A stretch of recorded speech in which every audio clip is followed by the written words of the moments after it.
नमस्कार दोस्तों, मेरे YouTube चैनल में आपका बहुत बहुत स्वागत है। आज मैं आपको कम से कम बजट में 2 लिफ्ट के साथ में वर्कशॉप ऑटोमेशन का आपको एक सिस्टम बता रहा हूं कि कम से कम खर्च में हम उसको कैसे रन कर सकते हैं अगर हमें 2 लिफ्ट लगानी है। दोस्तों, 2 लिफ्ट आप हाइड्रोलिक ले सकते हैं या न्यूमेटिक वाली लिफ्ट ले सकते हैं जो एयर कंप्रेसर से चलती है। ठीक है दोस्तों, आइए तो सबसे पहले मैं आपको वो सिस्टम बताता हूं इस वीडियो के अंदर जिसमें कंप्रेसर के बाद में जो एयर लेके जब जाते हैं पूरे वर्कशॉप के अंदर तो हमें कहां कहां क्या क्या कैसे कैसे लगाना चाहिए। दोस्तों, सबसे पहले मैं यहां पे एक कंप्रेसर बना रहा हूं। ये मैंने कंप्रेसर लिया, ये है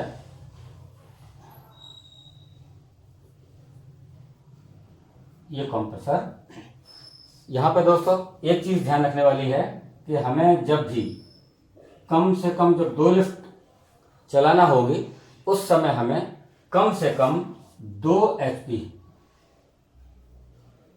और 160 लीटर 2 HP मोटर वाला 160 लीटर की टंकी की कैपेसिटी वाला हमें एयर कंप्रेसर कम से कम लेना चाहिए। ये मिनिमम रिक्वायरमेंट है वर्कशॉप ऑटोमेशन के लिए।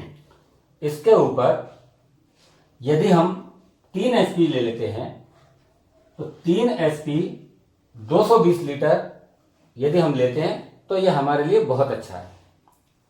ठीक है दोस्तों, लेकिन कम से कम हमें इतना तो लेना ही चाहिए। ये हमने कंप्रेसर लिया,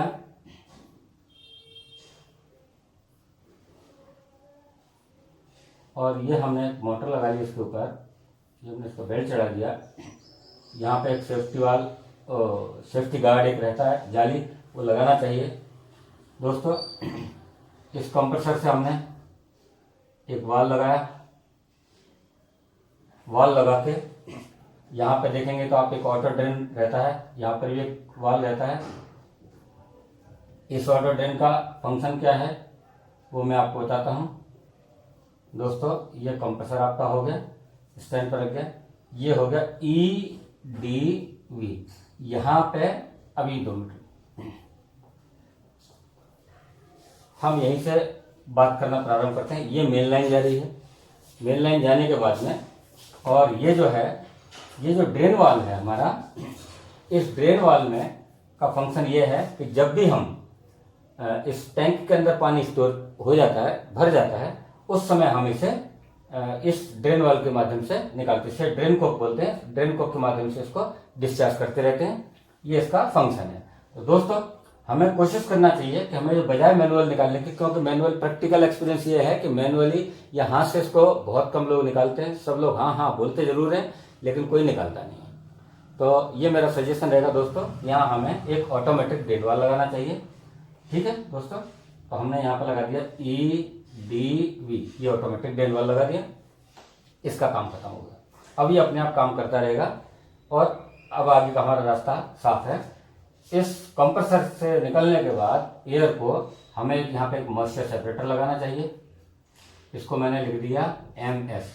मॉइस्चर सेपरेटर लगाने के बाद में जो बची कुची जो वो है, जो वाटर पार्टिकल्स हैं, मॉइस्चर के कंटेंट्स है, वो दूसरे नंबर पे ये मॉइस्चर सेपरेटर इसको आउट कर देता है। ठीक है दोस्तों, अब मॉइस्चर सेपरेटर लगाने के बाद में अब हमें यहाँ से चलना चाहिए कि अपनी ये पूरी लाइन जो है, मान लीजिए ये आपका एक सर्विस सेंटर है। मैंने ये लाइन यहाँ से चलाई, ये तीर बनाते जा रहा हूँ तो ये लाइन आपकी कहाँ जा रही है। और मान लीजिए ये आपका जो भी साइज है वर्कशॉप का, उसके अंदर ये लाइन आपने घुमा दी। लाइन इसके ऊपर निर्भर करेगी कि आपका सर्विस सेंटर, आपका वर्कशॉप कितना बड़ा है। ये मैंने एक आइडिया के लिए लाइन खींच दी है। जहां आपको जितनी पाइपलाइन की जरूरत हो उतनी ही पाइपलाइन की आप इसमें लगाएं। यदि मान लीजिए आपको 2 लिफ्ट ही लगाना है तो 2 लिफ्ट के लिए आप चाहें तो इसको ½ इंची की, ½ इंच की लाइन में आप इसको ले जा सकते हैं। यदि आपको ज़्यादा लिफ्ट चलाना हो तो फिर आपको ये 1 इंच की लाइन डाल देना चाहिए। थोड़ा इसमें वॉल्यूम आपका सही मिलेगा एयर का। ठीक है दोस्तों, इस यहाँ पे कंप्रेसर पे घड़ी लगी रहती है, आपने देखा होगा। ये कंप्रेसर यदि आपने लोकल वाला लिया है तो उसमें जो प्रेशर आता है 7 kg का आता है।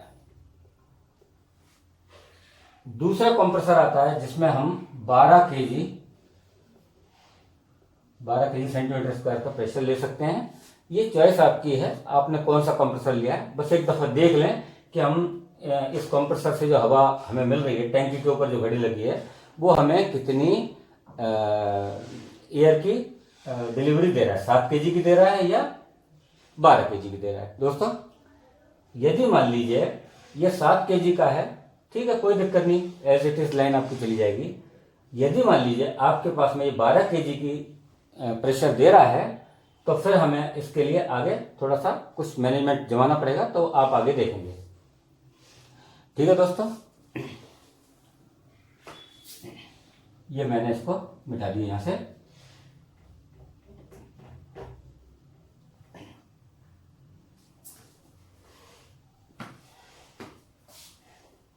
ठीक है दोस्तों, अब देखिए कि पहली चीज, जब भी आप रैंप लगाएंगे वहां पे उस रैंप के लिए आपको 2 जगह सप्लाई देना है।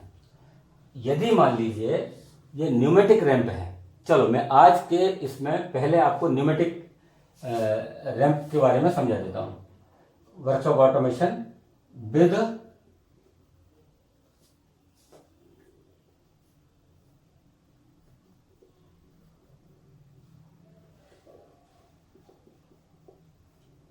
Pneumatic ramp.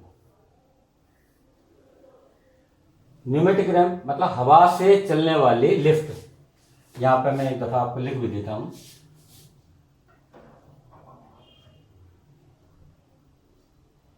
चलिए लिखना क्या, आप समझ गए कि हवा से चलने वाली लिफ्ट। ठीक है,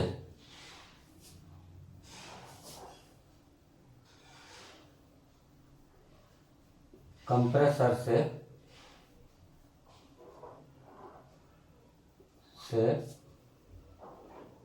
चलने वाली लिफ्ट, इसके बारे में मैं यहां पे आपको बता रहा हूं। तो आप थोड़ा सा देखिए यहां पे कि जब भी हमें ये मान लीजिए कि ये एक रैंप लगी है, ठीक है, ये रैंप के अंदर जो सिलेंडर जो लगा रहता है, ये सिलेंडर रैंप के अंदर जो लगा हुआ है, इसके लिए हमें एक सबसे पहले यहां पर वाल लगाना चाहिए। ये वाल लगा दिया।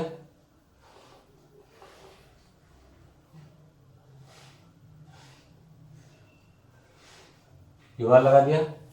अब इस वाल के बाद में हमें FRL लगाना चाहिए, FRL लगाना चाहिए। ठीक है दोस्तों, और FRL से ये जो कनेक्शन है, FRL से जब लाइन से जब आएगा तो यहां पे इस लिफ्ट को उठाने के लिए या नीचे गिराने के लिए हमें या तो पुश बटन लगे रहते हैं या फिर हमें एक हैंड लीवर वाल्व की सहायता से इसको ऊपर नीचे करते हैं।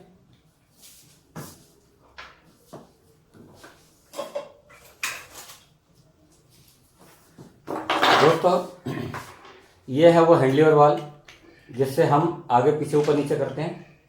इसके अंदर यहां पर FRL लगा दिया हमने, और इस FRL के बाद आप देखिए इस हैंड लीवर वाल्व के अंदर 3 एक तरफ छेद आते हैं और दूसरी तरफ आते हैं 2 छेद। दोस्तों आप इसके ऊपर अगर देखेंगे गौर से, आप देखेंगे कि ये बीच वाला इन का है, जो बीच वाला है वो इन है। ये दोनों को 2 मिनट के लिए आप छोड़ दीजिए, मैं बाद में बताता हूं आपको। इस तरफ जो है ये 2 छेद जिस तरफ है, मतलब हमने जो इस लाइन के थ्रू जो सप्लाई आ रही है वो हमने कहां दी, बीच वाले में, जिस तरफ 3 होल है उसके बीच वाले में दे दी। और उसके अंदर जो कनेक्टर लगते हैं दोस्तों, ये छोटे वाले कनेक्टर आते हैं 6-8 के। ये कनेक्टर मैंने आपको एक लगा दिया, ठीक है दोस्तों। इसके बगल में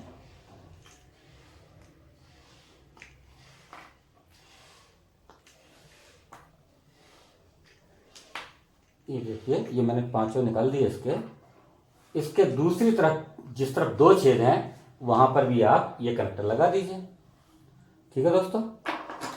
ये एक मैंने यहां लगा दिया, ठीक है दोस्तों।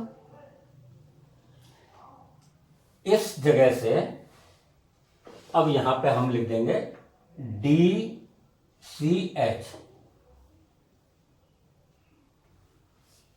ठीक है। ये मैं यहां पर इसको नीचे बना लूंगा अभी। अब ये यहां पर 2 है और यहां पर ये 3 है, मतलब ये हो गया इन, ठीक है।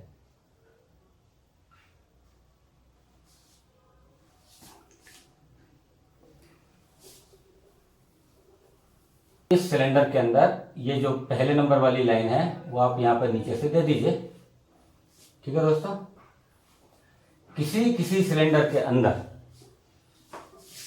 2 पोर्ट रहते हैं, एक यहां पर और एक यहां पर। अगर इस 2 होल हों तब आप इस सिलेंडर का कनेक्शन आप इस जगह पे ले जाके दे दीजिए, ठीक है दोस्तों।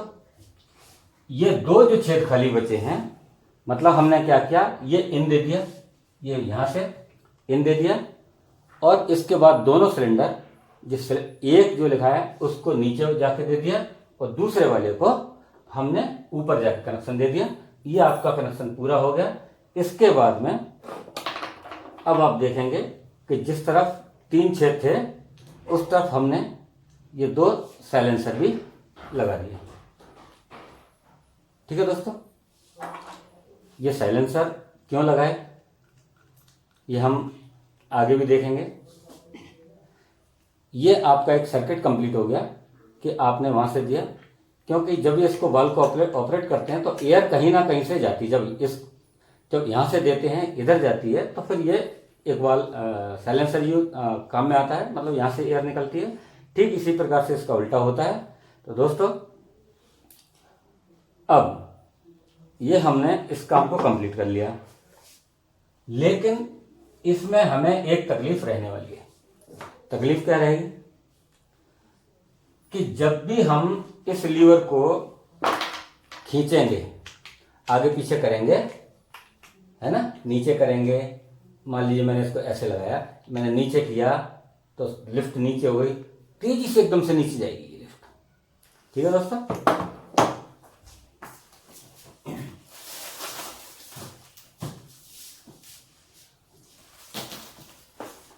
ये सारे जो कनेक्शंस हैं जो मैंने आपको इसमें बताए हैं वो आपको 6-8 की ट्यूब से करना है। अगर कहीं कहीं पर कोई ज़्यादा प्रॉब्लम हो या ज़्यादा ताकत लगानी पड़ रही हो तो वहाँ पे हम ये कनेक्शन बदल के हमें बड़े साइज के कनेक्टर भी हम लगा सकते हैं, ठीक है दोस्तों। ये बड़े साइज के कनेक्टर भी हैं, इसमें 8-12 की ट्यूब बैठती है। तो दोस्तों ये इसके अंदर एक जो ट्यूब इस्तेमाल होती है वो भी है, ये भी हमारे पास मिल जाएगी, सारा सामान हमारे पास मिल जाएगा, बस आप हमें बताएं, ठीक है दोस्तों। अब हमें इन सिलेंडर की स्पीड को कम ज्यादा करने के लिए क्या करेंगे,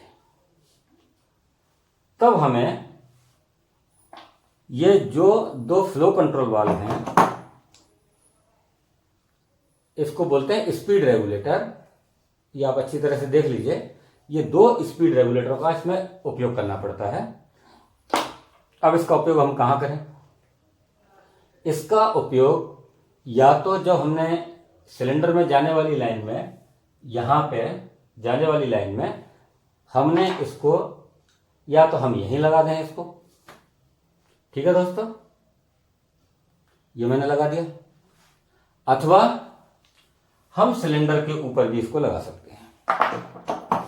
ये सिलेंडर जो लगा हुआ है इसके अंदर जब हवा देंगे एयर का सप्लाई देंगे सिलेंडर के अंदर, वहां पर भी हम इसे लगा सकते हैं, यहां से भी इसको रेगुलेट कर सकते हैं।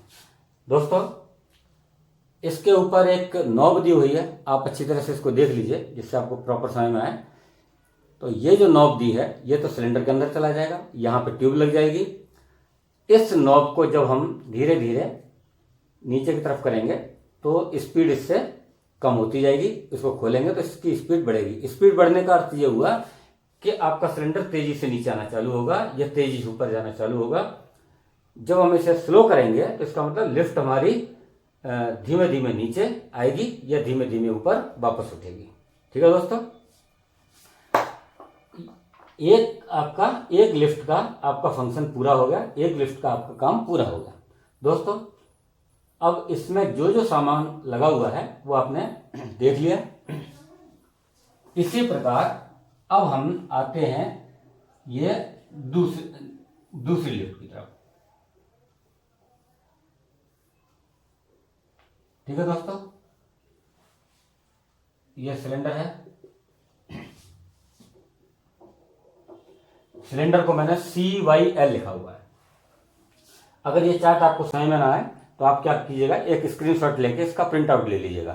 ठीक है दोस्तों, ये पूरा फंक्शन मैंने यहाँ पर समझा दिया है। मुझे लगता नहीं है कि मैं अब इसी चीज को यहाँ पर इसको दोबारा से दोहराऊं। ठीक यही प्रोसेस इस पर लागू होगी इस सिलेंडर के लिए। ठीक है दोस्तों, कि ये एक वाल लगाया और DCH लगाया। DCH मतलब हैंड लीवर वाल लगा दिया। लीवर वाल के बाद में ये हो गया, ये हो गया।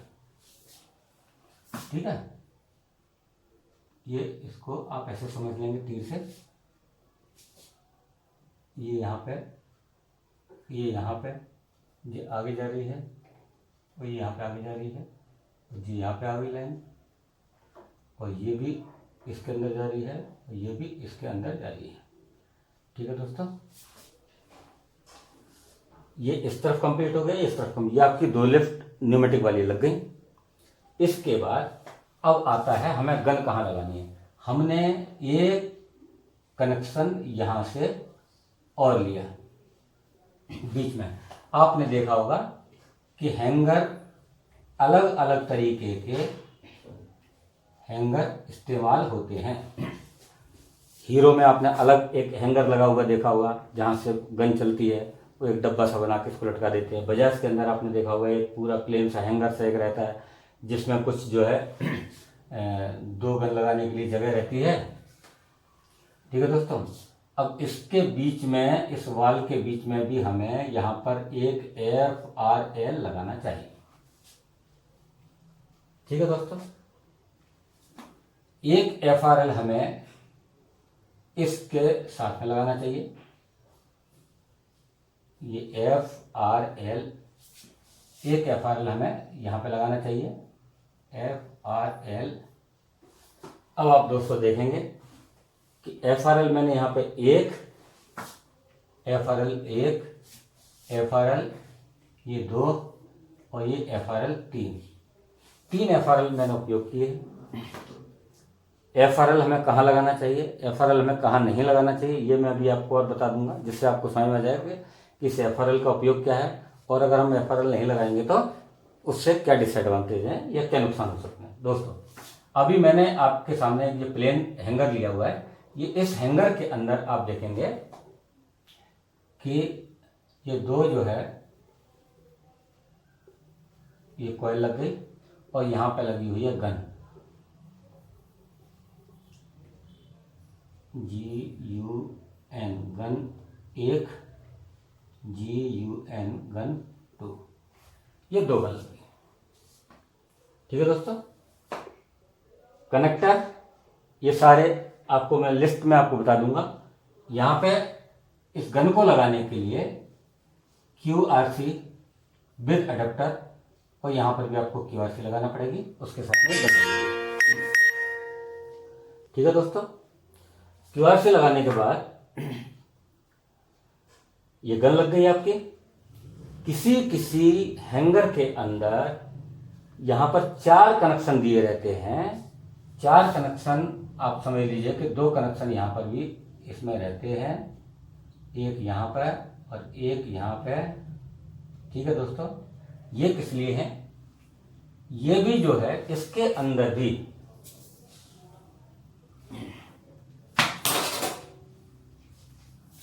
ये कॉइल जो है, ये बड़ी कॉइल हम यहाँ पे लटकाते हैं। ठीक है दोस्तों, इसके अंदर यहाँ जो पीछे वाले जो दिख रहे हैं, इसके अंदर कुछ लोग छोटी वाली गन